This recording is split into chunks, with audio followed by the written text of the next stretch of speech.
Let's say President Trump says something and it bothers me or it bothers you or bothers anyone. You can then insert my next statement. He's not talking to you, okay? So if he says something that bothers you, bugs you, rubs you the wrong way, rest assured, he's not talking to you. That insanely powerful to go at all times. If you don't like what I'm saying, then I'm not talking to you. Welcome to the Think Marketing Podcast, the #1 podcast for growing and scaling your business with online video. I'm Heather Torres. And I'm Sean Cannell, and we're from Think Media. And if this is your first time listening, welcome. This show is dedicated to helping you learn how to get your content noticed and the latest money-making strategies working right now online. So whether you want to grow your YouTube channel or you want to maximize video across all of social media, this podcast is for you. Well, hello, podcast listeners. I wanted to let you know that today's episode is brought to you by Grow with Video Live. This is our 3-day annual conference that this year is coming right to your living room. We have tickets on sale for as little as $97 to attend this 3-day virtual experience with some amazing speakers. It'll be jam-packed of strategy, of community and networking, and so much more. You can get all the details at growwithvideolive.com. And today's episode, I'm fired up for because Sean is interviewing Manny Arango. He's a world-class communicator, and I am so excited because communication is so key when it comes to creating YouTube videos and getting your message out there. And in today's episode, Manny really breaks down what are the mistakes that communicators are making right now and what are the tips that you can actually apply to your next YouTube video or live stream that'll help you dominate in communication. Lean in because right now we're heading into today's episode. Well, hey, welcome back to the Think Marketing Podcast. I'm so fired up because today I'm here with a friend of mine, Manny Arango.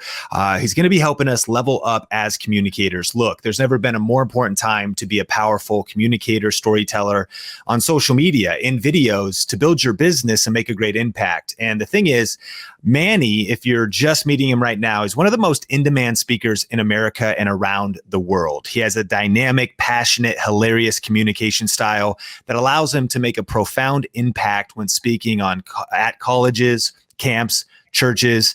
He's the co-founder of ARMA Courses, online seminary level Bible content and theology courses. He has 2 YouTube channels, Manny Arango, and a lifestyle channel with his wife, Tia, called The Arangos, that's documenting their journey through marriage, infertility, miscarriage, and faith. And he's also created Speak Easy, an online course designed for communicators packed with valuable information and practical tools that will impact the lives of every audience that hears you. And he's going to be breaking down some of his most powerful tips in this session today. Manny, how's it going, man? Thanks for coming on the podcast. Dude, first of all, I'm stealing that bio, all right? Because that is epic. Dude, thank you for having me on the podcast. Thank you for sharing your platform with me. Man, I'm doing amazing. It is sunny in North Carolina and super, super excited to get into, to help everybody who's listening, watching to become a better communicator because everyone has something to say. And we've got to start to package it a little bit better so that people want to hear what we have to say. So I'm super excited. Yeah, I love that, man. And so let's just dive right into it. But for those that are just getting to meet you, what is your background and journey? I mean, just so people know about kind of our relationship, we actually spoke at a youth conference. I was there just talking a little bit about kind of like YouTube secrets and talking to church communicators. And that's when we first met. And then you came to our church in Las Vegas, spoke. And I think that was the first time I heard you like in entirety and was just like, wow, I am a connoisseur, as I'm sure you are as well, growing up in the church, of some of the great communicators. And the church world, I believe, has some of the best communicators. Absolutely. But even in personal development, going to different seminars, going to different entrepreneur and leadership conferences, there's some amazing communicators in that space as well. And with no flattery intended, you are just at the top of your game when it comes to clarity, when it comes to passion, when it comes to content, when it comes to all of the most important things of communication, making a connection with the audience, delivery, the details, in tonality. I mean, really massive respect. And it's also been cool to see just your value system, who you are as a person. So what's been your background, though, and journey to becoming a great communicator? For those listening, of course, this is the skill. I mean, it's not about YouTube. It's not about Instagram. It's about communication. These are the middlemen. They're the vehicles. But how did you, kind of walking in your calling, walking in your skill set, having sharpened the saw, what's the kind of the background and journey to where you are today and a little bit of your story? Dude, so I got an early start, which I think is massive, right? You get a head start. If anyone's read, Malcolm Gladwell, you get thousands of hours of practice by starting early. I started preaching when I was 12 years old. And it's just because I had a youth pastor who took my desire to communicate really, really seriously. And so, man, the first time, I told him, I feel called to preach. I remember him saying, okay, yeah, meet me at my house Thursday night. We'll go. You'll preach. And so, dude, I got my best sneakers on. I'm super excited. I'm thinking he's going to take me to a youth conference. Man, we went to a juvenile detention center, and he was like, all right, you're going to communicate. And so I remember speaking to this group of 14, 15, 16, 17-year-olds who were older than me, but guys that were in lockup, right? And so maybe a couple of months go by, and I do the same thing. Okay, cool, this has been great. I'm enjoying the Thursday night, lockup, Bible study vibe, but I want to adult, And I'm oh, yeah, meet me in my church, meet me in my house Sunday morning. And so I'm Eastered out, man. I'm thinking, yeah, my pastor's gonna bring me to a church. It's gonna be awesome. He brought me to a nursing home facility and was okay, yep, here you go. And no lie, those lessons taught me I may want to communicate to this audience, but I'm never gonna communicate to this audience if I don't Karate Kid, wax on, wax off, which I think taught me early on. There's always an audience. There's always someone who's down to listen to you, hear you. And you can't romanticize the journey of becoming an incredible communicator. And so, dude, for years, I did nursing home ministry on the first Sunday of the month, dude, until I was in college. So from 13, 14, 15, 16, 17. So by the time I spoke to my youth group for the first time, by the time I spoke in church, oh man, the kid, the kid on the front row who lives in a cul-de-sac who had an attitude was not bothering me. You don't faze me, man. I was just in lockup, at a juvenile detention facility 3 weeks ago. So I think that there are always audiences to communicate to. And I think that the journey to become a great communicator is reaching into who are you? I think a lot of times we don't have things powerful to say because we really don't know who we are. I think finding your message is all about finding who you are as a person, knowing what makes you angry, knowing what makes you upset. So I won't answer too many questions at a time. I'll stick to the first question you asked me, but that's a little bit of my journey in figuring out, I felt fully alive when I was talking to people, fully alive when I was communicating to people. And so I stuck with it. And so how many years now have you been really communicating seriously? So I got ordained at 20 years old. My church ordained me. I started doing middle school ministry, youth ministry, probably around 1920. And I'm 33 now. So over a decade of man, this is what I do. I am a communicator. I'm just going to own it. This is exactly what I do. But dude, from 12 to 17 is all of this raw practice. And so that you're not nervous. I think part of the hurdle for communicators is not being nervous anymore. That jittery, anxious feeling, that imposter syndrome.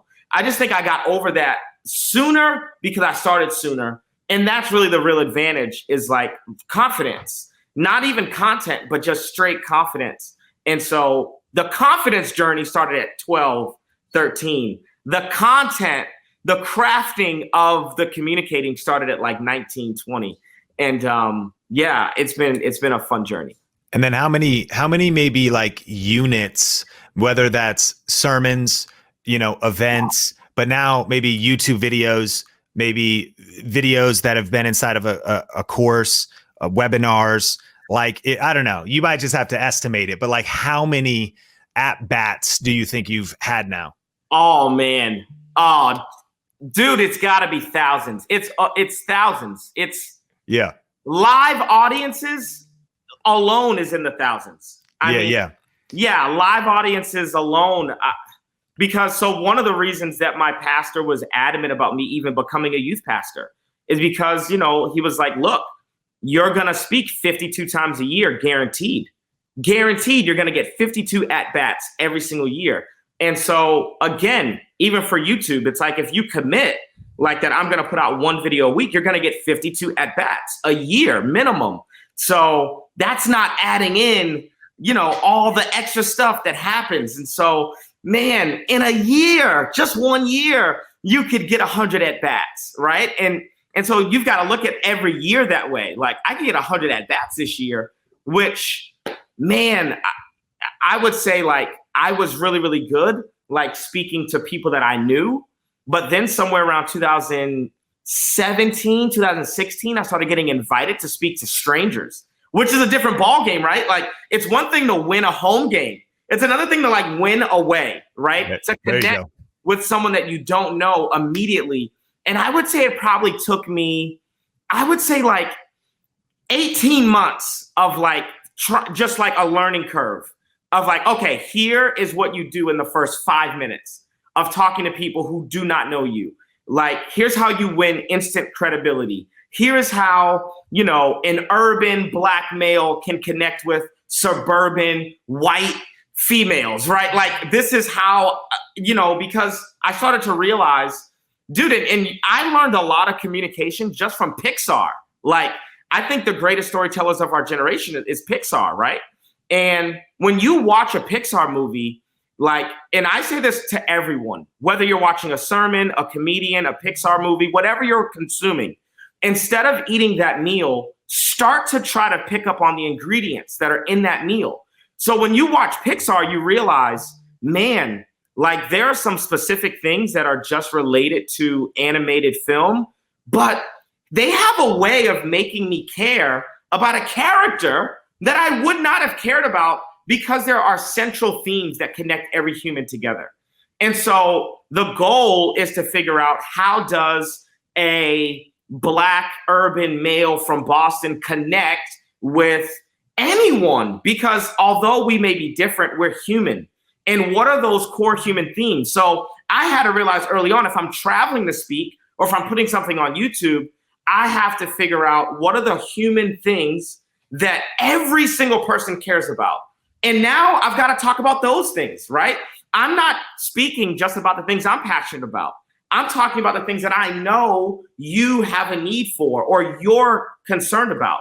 And everyone may not be battling through infertility, but everyone is battling through uncertainty. So how do I not just talk about infertility, but talk about the uncertainty and fear? And so now I can take my specific story and I can relate to anyone, because instead of being stuck on the specificities, I've like hunkered down on these wells that man connect every single human. And so again, different at bats, like, but again, YouTube is a different, version, speaking to people that you don't know, speaking to people that you do know. And man, whatever the learning curve is, dude, at this point, it's thousands, man. It's a lot of at bats. Well, I love that you shared that. And I'm excited to get into some tactics and practical things. And in just a second, I want you to share actually what we should do in the first 5 minutes to connect with people that don't really know us yet. But the reason I wanted you to kind of go detailed on your past is it's probably not the most encouraging truth about becoming a great communicator, but it's the fact that one of the best ways to level up is exactly what you said. Do it a lot. Put out a lot of bad videos before you get to your good videos, 100%. A lot of times people see me too, even on video, and they don't realize growing up in the church, in youth ministry, doing announcements, being told to speak sermons, doing video announcements for church for years back in 2003 and 2004 were all of these moments where I was terrible, actually, right? But I was putting in the repetitions. Yeah. And I heard a preacher one day say that the best way to teach a preacher is to preach a preacher. For sure. You got to do it. You got to do it a lot. So for those listening, do that live stream, post those videos, and use your season in obscurity to prepare you for popularity. Start a live show on Facebook Live or Instagram Live where you go live once or twice a week. And maybe no one's watching. The point of the show is not influence yet. The point of the show is personal development, because that'll get you to your greatness. But Manny, tell us, I love that you mentioned that. You had to learn it's different when you're playing a home game versus an away game. And so many of us want to build our influence on video with live streaming, but we are getting in front of strangers. What have you learned about those first 5 minutes in doing a talk, but it could be a video or a live stream, of some things we could do to make a connection with somebody that doesn't know us yet?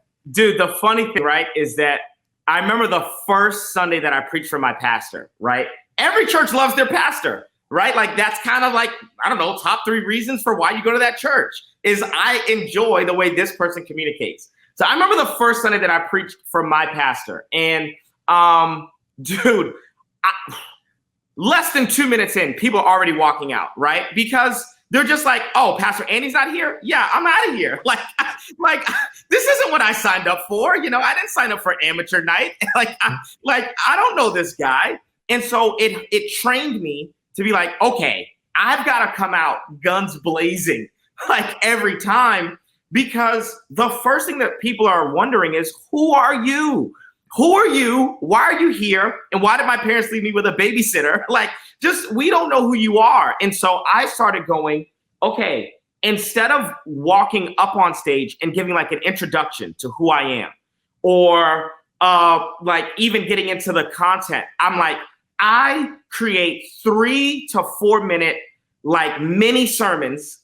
And that is how I start. So I literally take the stage and just start communicating. And I mean, like, it can be whiplash for people, but it's like, no, we're going straight in. And it's typically like an anecdote or a story or something that like immediately connects people. And because I'm typically communicating in church, it's typically centered around the topic of worship, or worship and praise and singing, because that's typically what we just finished doing.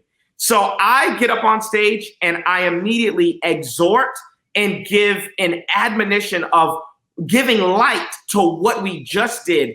Then once everyone's like, oh, okay, we're in good hands. All right, we feel safe with this guy. Then I introduce myself.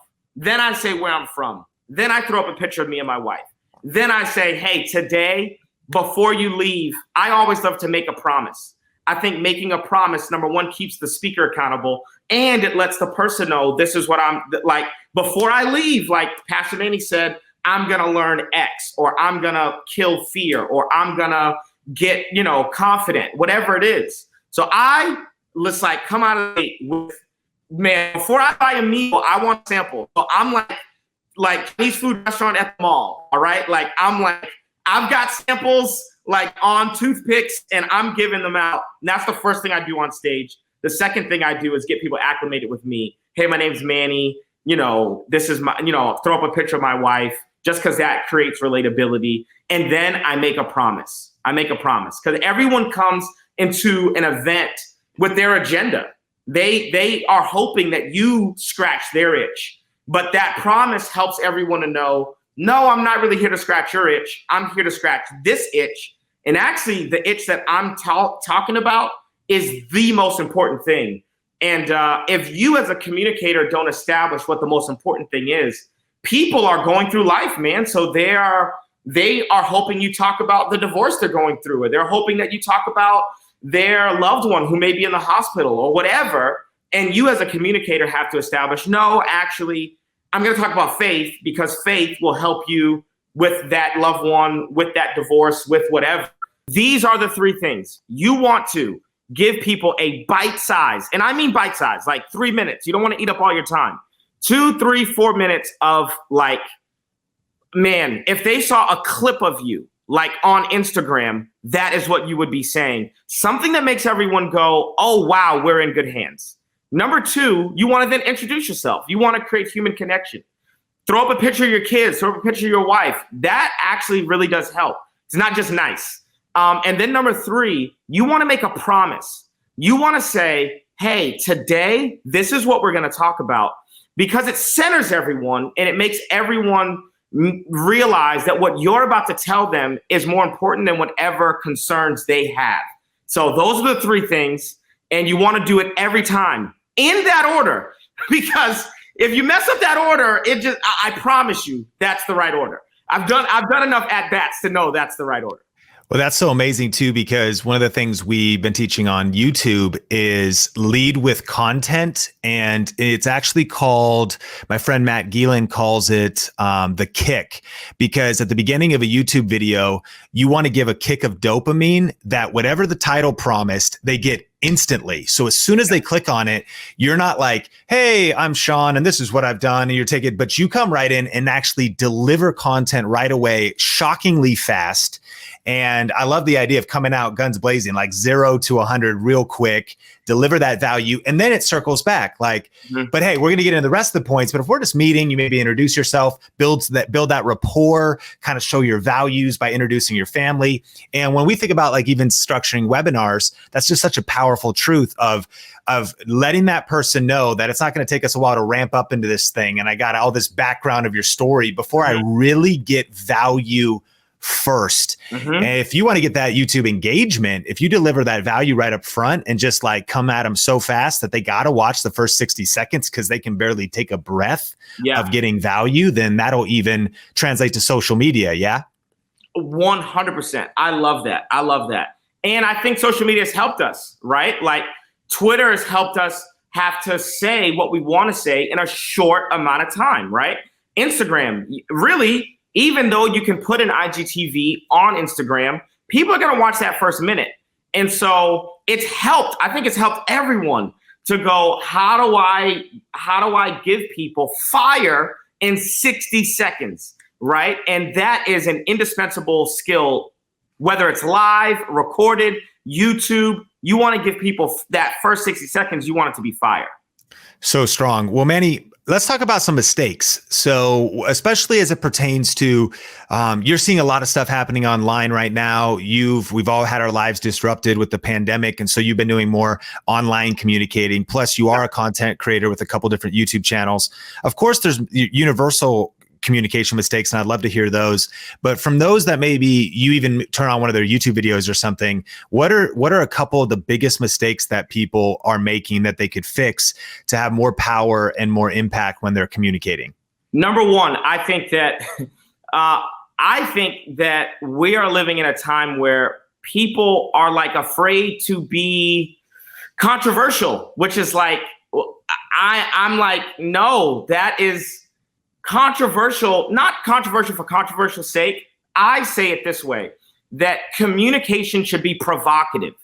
It should always be provocative. It doesn't need to be controversial, but it should be provocative. And I should know enough about my audience to know what is going to provoke thought, what is going to provoke response, and what is going to provoke loyalty to my brand. And so I always say it this way, you know that something is provocative if it needs to be proven. Okay. So if I get up in front of let's say it's a church, and I say, hey, everyone, Jesus rose from the grave. It's like, awesome. Like everyone you're talking to already believes this. This is not a provocative statement, right?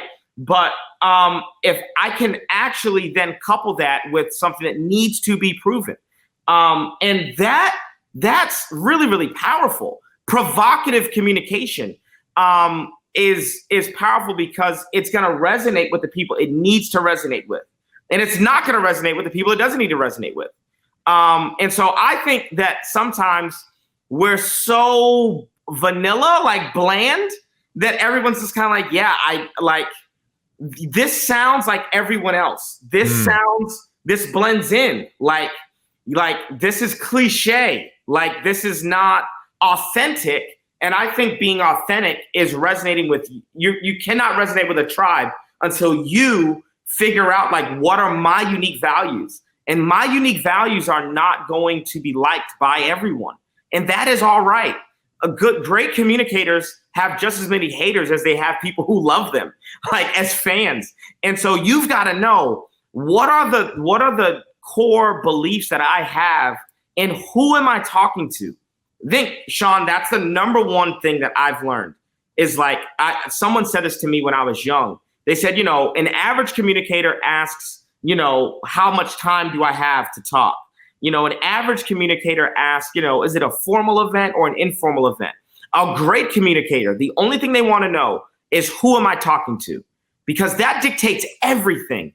Who am I talking to? And what are their fears? What are their concerns? What are their problems? A lot of times in the gospel, Sean, it says this, that Jesus, knowing what they were thinking, said, right? Jesus, knowing what they were thinking, then preached or then began to teach. And I just think a lot of times we are trying to give people solutions without knowing what their problems are, or without presenting a problem to them first. And good communication solves problems. And sometimes the solution to that problem is going to provoke thought, is going to be provocative. And so that, dude, when I was younger, I used to just sit down with the Bible like, 66 books. I mean, well, I don't know what to talk about. Should I talk about Ezra or John, or I don't know. But then you start counseling people and you realize from a pastoral perspective, oh, people are anxious. Oh, let's talk about that. Oh, people are depressed. Oh, let's talk about that. Right. So the patient is the one that gives the doctor is the one that drives what prescription I'm going to write. I think sometimes I'll click on a video or I'll listen to someone talk and I just go, you're just writing prescriptions. You have no idea what the patient needs. Who told you they wanted to hear this? And I get it. You think that this is the most interesting thing in the world, but like, you've got to convince me that I have a problem before you start telling me about this thing that you're just interested in. So I think if you can turn your interests into a solution, then that means that you can speak to people's problems and always have a voice. That is like number one. Do you know what people's problems are, and are you provocative? Is just basic, really, really basic. Like anyone listening, anyone watching, you can implement that today. You can do simple research and figure out what are people scared of? What are they concerned about? What is your audience that you're talking to? Like, are they 35-year-olds who have small children? Like, the more you can conceptualize that audience, the more you can start walking in their shoes. And now, like Jesus, you can say, Jesus, knowing what they were thinking, said. And it's like, we've got so much technology at our disposal. We should know what our audience is thinking. If Target knows what I want, like if every store, man, I can't have a conversation without them getting an Instagram ad that gives me 5, products that they think can fix the problem that they think I have. So we have so much at our disposal. I need to know what's happening in the minds of my audience before I ever talk to them. And that's just the homework that I do as a communicator. That's powerful. And that actually reminds me of a video that you did that I love. And you just shared one of the principles of great communication that you learned and noticed from President Donald Trump. And the video, of course, a little bit controversial, a polarizing figure for sure. But you mentioned, provocative communication has been one of the things that he's okay with people disliking him. He doesn't have a fear of other people's opinions, clearly.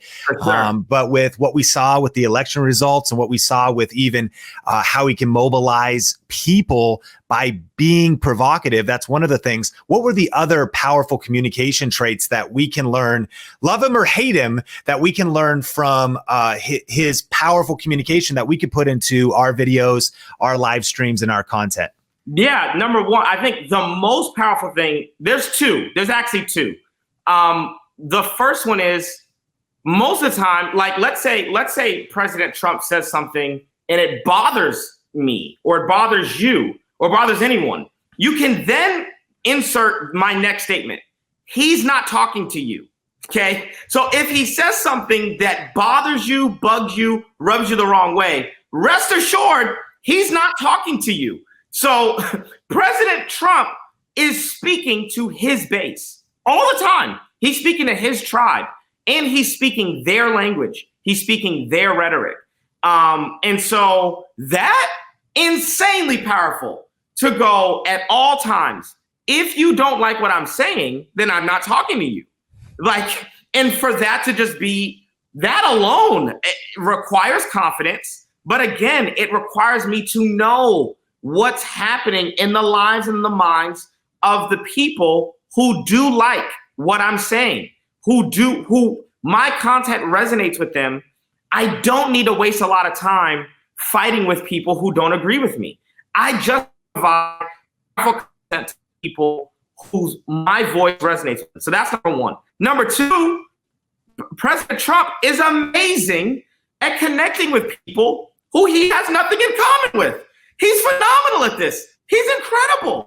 Like, let's think about this. This is a wealthy individual who, for the most part, non-wealthy individuals love the guy. And I'm always flabbergasted. Like, here we have someone who built their brand on luxury, wealth, affluence, and whose followers don't always even look like him. And so I go, got it. Again, like Pixar, there are core human themes. I can be opposite of you and still connect with you. We can be in the same tribe because we share the same fears, concerns, core drivers. So the first thing is I need to know who I'm talking to at all times. And I need to be aware that if people do not like what I'm saying, I'm not talking to them. That's it. And it's okay. There are enough people who are into whatever I'm talking about following. That's it. I don't have to win over or waste energy trying to convince people who don't mean like it's a waste of time. Second of all, just because someone isn't like me doesn't mean they won't like me, right? Just because someone is not like me, doesn't share my background or my upbringing, does not mean that what I have to say won't resonate with them. I have to figure out the difference between the people who do not like me and the people who just are not like me. That those radically different camps. And sometimes they can look alike. I may assume that because I am not like a person, that they won't like me. But there could be people who have come from the same neighborhood as me, come from the same socioeconomic background as me, are the same gender or race as me, and they may not like me. So I can assume just because we are alike that you will like me. I have to go, no. I'm speaking to my tribe. And the people in my tribe are not the people who are like me. They are the people who like and resonate with the things that I have to say. And that happens at a value level. That happens at a messaging level. That has nothing to do with whether you identify with my gender or race or whatever. My brand has to communicate values. It has to communicate something deeper than just the outward trappings of what would attract an individual. So I think Donald Trump is phenomenal at those two things. He knows who he's talking to, and he's able to relate to who he's talking to, even though he may not have things in common. He understands the common person, understands their fears, and talks to them. Brilliant. Whether you like the man, don't like the man, it's brilliant, and every communicator should follow suit and learn how to do those exact things. Man, so many powerful truths. And I love what you are describing there as well, that we really need to get in touch with our values. We need to get in touch with what we stand for. We really need to be clear on our message, where it's coming from, and overcome the fear of being misunderstood. I think a lot of us with social media, the allure is, hey, this is a global audience. I've got global reach. I can reach everybody. I'm trying to talk to everybody. I'm trying to communicate to everybody. But what you have illustrated here for us is that no, not only is that impossible, and not only no matter who you are, is everybody going to like you or dislike you or not even care or pay attention, that when we are willing to speak to our tribe, when we're willing to speak to our base, or when we're willing, before we have a base, to speak to values and common common traits that we share as humanity, just like Pixar does, we can start making powerful connections and growing our following, starting to make a movement, and one by one, starting to impact people with our communication. Manny, this stuff's been... There are people who don't like Beyonce, all right? So, look, if there are people who don't like Beyonce, you're not going to convince everyone to like you. And that's just not the goal. And I think that's a hindrance, like a desire to be liked. I think the image that we have of someone on stage, we assume that person on stage is liked. But for everybody in the room clapping, there are protesters outside who don't like whatever that person is saying. And so you got to be down with it all. It has to, the clapping in the room doesn't affirm what I'm saying. Actually, the hate actually tells me that what I'm saying is probably striking a nerve and is probably going to be remembered. So we've got to get over our love of being liked and affirmed. That has to come from within. My acceptance of myself comes from within. It doesn't come from the people who are clapping, and it doesn't come from the audience. And I have to bring that.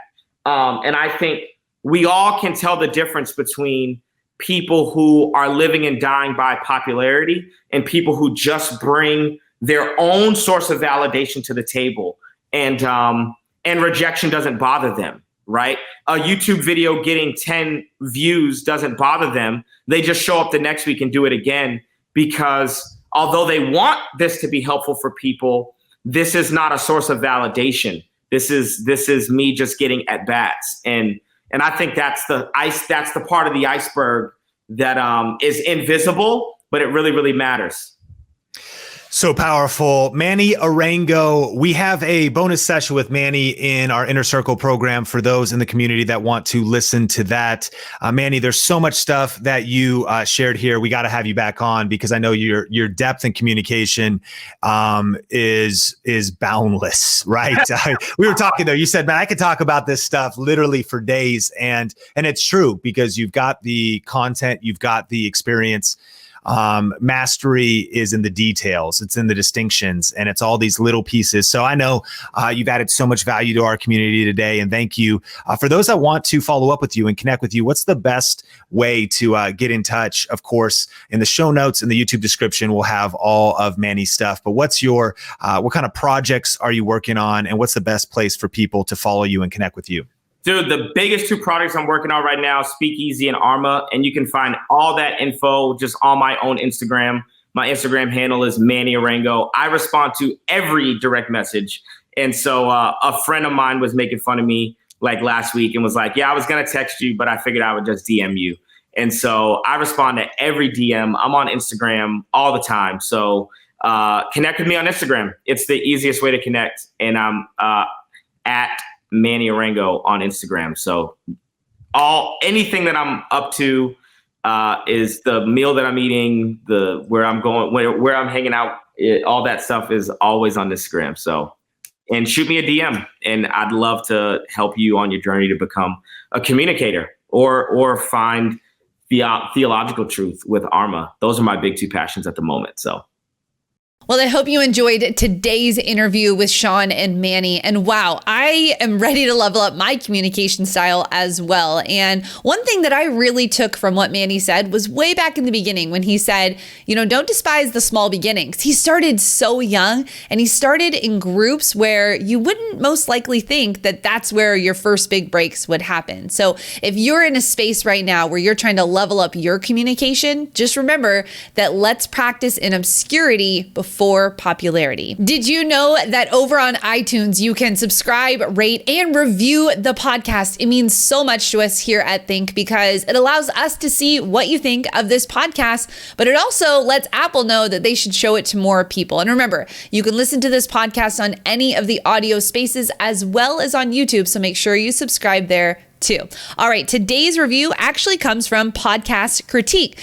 They said, I love this podcast because it gets me more motivated to get up every day and create. I run a YouTube channel inspired by Think Media. I love you guys so much, and same with this podcast. God bless. Well, Podcast Critique, thank you so much for leaving that review. And if you've not left a review yet, what are you waiting for? Get over to your Apple iTunes, leave that review, and let us know what other episodes you would like to see here in the future for the Think Marketing podcast. Well, it's time to lean in. It's time to take action. You've now got the tips, you've got the practical tips to move your communication style forward. So let me ask you, when's your next video?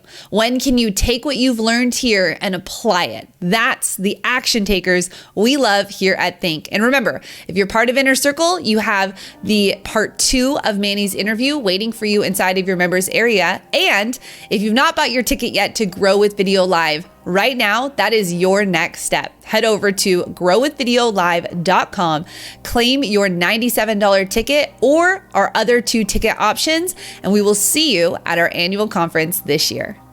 I'll see you next time in the next podcast. Bye.